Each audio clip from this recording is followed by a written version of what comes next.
Assalamualaikum warahmatullahi wabarakatuh. Perkenalkan, nama saya Inka Imratul Nabila, NIM 21621019, kelas HKI 2A. Di sini, saya akan membahas materi bahasa Indonesia mengenai tata tulis karya ilmiah. Di sini, kita akan membahas mengenai organisasi penyajian karya ilmiah. Istilah karya ilmiah adalah karya tulis yang penyusunannya didasarkan pada kajian ilmiah, yang mana penyusunannya didahului oleh penelitian pustaka atau penelitian lapangan.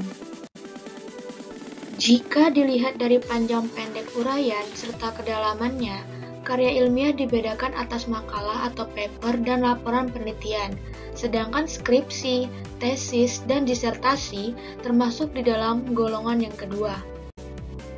Apa sih yang dimaksud dengan makalah dan laporan penelitian? Makalah merupakan penyajian yang bersifat deskriptif atau ekspositoris. Namun, ada juga makalah yang di sana-sini mengandung uraian yang bersifat argumentatif. Panjang makalah sendiri lebih kurang 15 halaman. Laporan penelitian merupakan yang di dalamnya terdapat analisis yang lebih mendalam serta uraiannya lebih luas dan tuntas dibandingkan makalah, yang mana panjang kurangnya sebanyak 40 halaman. Di dalam bagian pendahuluan, dinyatakan secara eksplisit teori, metode, dan teknik yang digunakan di dalam penelitiannya. Selanjutnya yaitu pemilihan topik. Topik adalah pokok yang akan diberikan atau masalah yang hendak dikemukakan di dalam karya ilmiah. Pemilihan topik merupakan salah satu faktor penting di dalam penyusunan suatu karya ilmiah. Topik yang menarik akan memikat pembaca untuk membaca seluruh isi karya ilmiah. Oleh karena itu, topik sebaiknya sesuai dengan masalah yang dikuasai penulis. Selanjutnya, penggunaan bahasa. Yang pertama, menggunakan ragam bahasa. Ragam bahasa yang digunakan harus jelas, lugas, dan komunikatif. Yang kedua, pemakaian kata. Pemakaian kata atau pemakaian istilah asing atau daerah harus dihindarkan. Yang ketiga, penggunaan tanda baca. Kata penghubung dan kata depan tidak boleh dilesapkan. Yang keempat, penggunaan ejaan. Ejaan yang digunakan yaitu ejaan yang resmi, yakni ejaan bahasa Indonesia yang disempurnakan. Selanjutnya, sistematika penulisan. Sebuah karya ilmiah memiliki bagian kata pengantar, kecuali makalah, pendahuluan, isi, penutup, dan daftar pustaka. Makalah yang agak panjang, yaitu yang lebih dari 15 halaman, dan laporan penelitian dilengkapi dengan daftar isi yang ditempatkan di antara kata pengantar dan pendahuluan. Hal-hal lain yang dianggap perlu disertakan di dalam karya ilmiah itu dapat dilampirkan seperti korpus data, alat pengumpul data seperti kuesioner dan tes, serta peta atau gambar. Sistematika penulisan yang selanjutnya yaitu yang pertama, judul. Judul harus memberikan gambaran yang jelas serta judul harus menarik. Yang kedua, kata pengantar. Adapun kata pengantar harus berisi ungkapan rasa syukur kepada Tuhan Yang Maha Esa, penjelasan mengenai adanya tugas pembuatan karya ilmiah, penjelasan mengenai pelaksanaan pembuatan karya ilmiah, informasi tentang bimbingan yang diperoleh di dalam pembuatan karya ilmiah, ucapan terima kasih kepada pihak-pihak yang telah membantu, pernyataan keterbukaan terhadap kritik dan saran dari pembaca, serta penyebutan tempat, tanggal, bulan, tahun pembuatan karya ilmiah, dan nama penulis.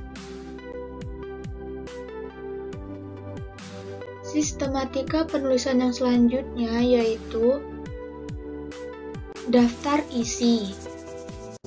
Daftar isi itu ditempatkan setelah kata pengantar.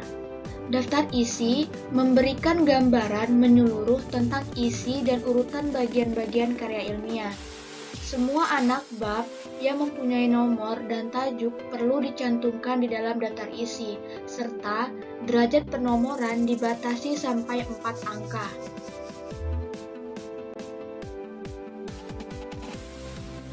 Sistematika penulisan yang keempat yaitu pendahuluan. Pendahuluan bermaksud untuk mengantar pembaca ke dalam pembahasan suatu masalah, sehingga pembaca mengetahui gambaran pokok pembahasan. Adapun pendahuluan berisi: yang pertama, latar belakang. Latar belakang memaparkan alasan yang mendorong pemilihan topik, telaah pustaka, manfaat praktis hasil pembahasan, serta perumusan masalah pokok yang akan dibahas. Yang kedua, ruang lingkup. Ruang lingkup memaparkan mengenai pembatasan masalah, perincian masalah, serta perumusan istilah secara tepat. Yang ketiga, sumber data.